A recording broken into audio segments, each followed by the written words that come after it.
guys, I'm back. The battery died, and so I think this is where I left off. So, is fire suppression good? Well, western forests today have 300 to 3,000 trees per acre. So that's very different from what Lewis and Clark would have seen back when they did their great exploration. And nowadays also there's all kinds of underbrush, there's all kinds of shrubs and down and dead wood, and making it really kind of hard to walk through the forest. In the past you would have had a very open understory. And when fires start now, they're not as frequent, so a whole lot more fuel builds up, so then when we do get a fire, instead of being, just a small thing that doesn't kill healthy trees, we get this massive firestorm that'll kill lots and lots of trees. Oops. Just to show you, this is a photo by William Henry Jackson, who was a photographer in the 1870s and 1880s. And if we look at the forest back here, you see there are some trees, but there's also a lot of open space in between those.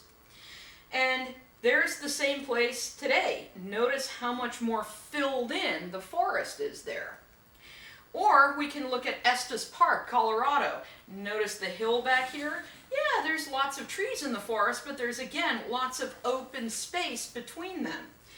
If we go into the 1970s, look how much more filled in those forests are with trees. So what we think of as natural forests in the American West today really kind of aren't. And again, I just want to drive home that in a natural system, the Western American forests would have had, a little fire, and then a time with no fire, another little fire, and there's at the, after 80 years of left to nature, this was the forest we began with, and that's what the forest at the end looks like.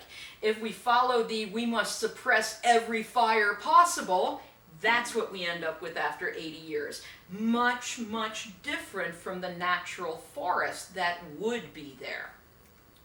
So the question then is fire suppression good?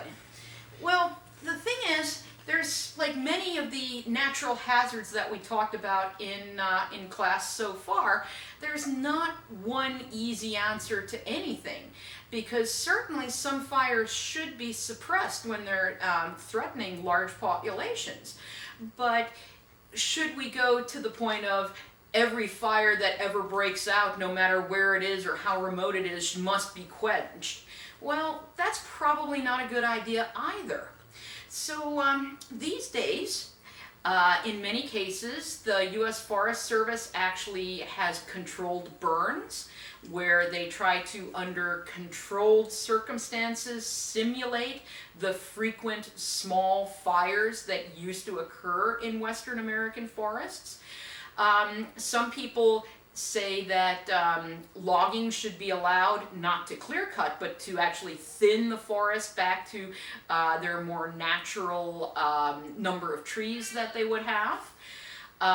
Some people still think every fire should be stopped. And really that is a debate in the community, and how do we deal with these fires.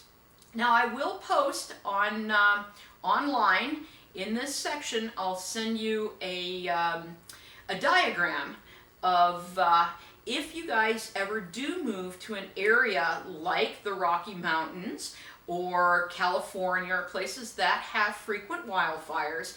I will send you a diagram showing a house and how you can best design your house to survive a wildfire.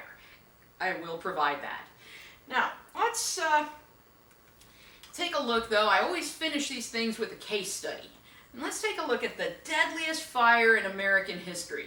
Now, this is normally the part where I would ask you, where was the deadliest fire in American history? And someone's probably going to say Chicago, and someone's probably going to say San Francisco, and no one is probably going to pick the tiny town in Wisconsin called Peshtigo. The deadliest fire in American history occurred in Peshtigo, Wisconsin in 1871. And there was a minimum of 2,500 deaths. However, it was probably more than that because this is the 1870s. Records aren't exactly the best. If your entire family dies and no one's there to claim that you're not there anymore, you didn't get counted. And so this is probably many more than those 25,000 deaths. This fire had hurricane force winds. So just imagine those past hurricanes we've been in, and now think of those with flames. It generated its own weather patterns. In fact, it pulled air all the way from the Great Plains. There were weather stations at U.S. Army forts that recorded a sudden wind change when this fire was at its worst. And that's because it created a large low pressure system that suddenly made the winds travel towards it. It did have fire tornadoes, and it was superheated, about 1,100 degrees Celsius or over 2,000 degrees Fahrenheit. And what's interesting about the Peshtigo fire is it was exactly the same night as many other fires in the Midwest.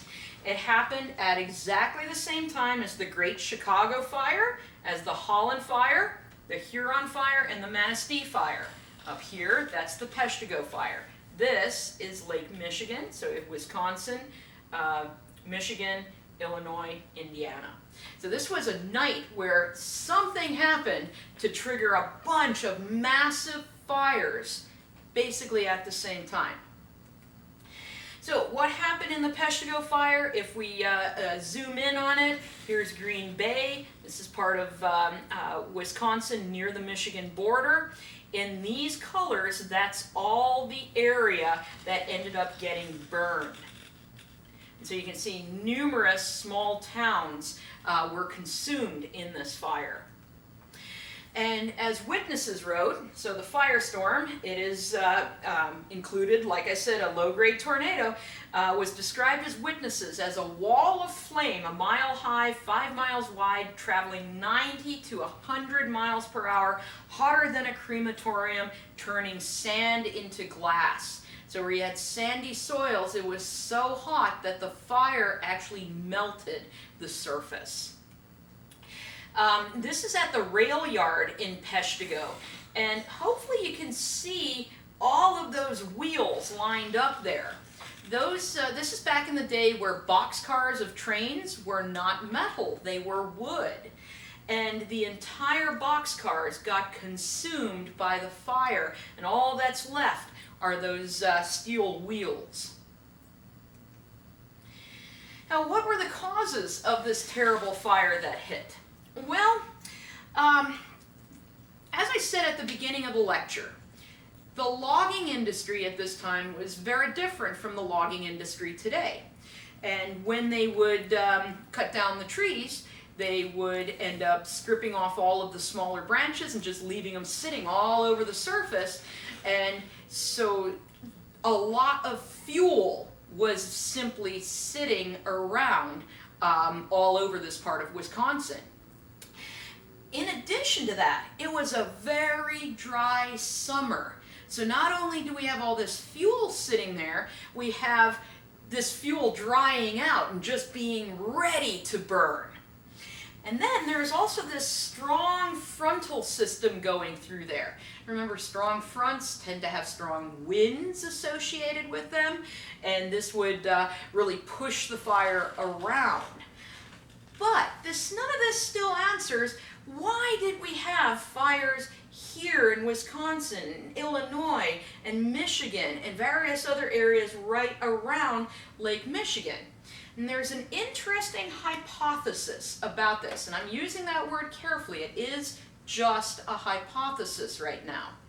At this time in 1871, a comet called Biela was supposed to return, and it didn't.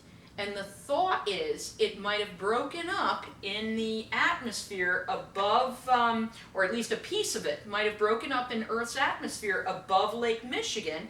And so you have these hot pieces of space rock raining out, landing around the Lake Michigan area all at the same time, igniting these fires. Now, that's just a hypothesis, but I like to bring it up and show you guys that we still do research today in trying to understand some of these natural phenomenon. And with all of that, that's our lecture today.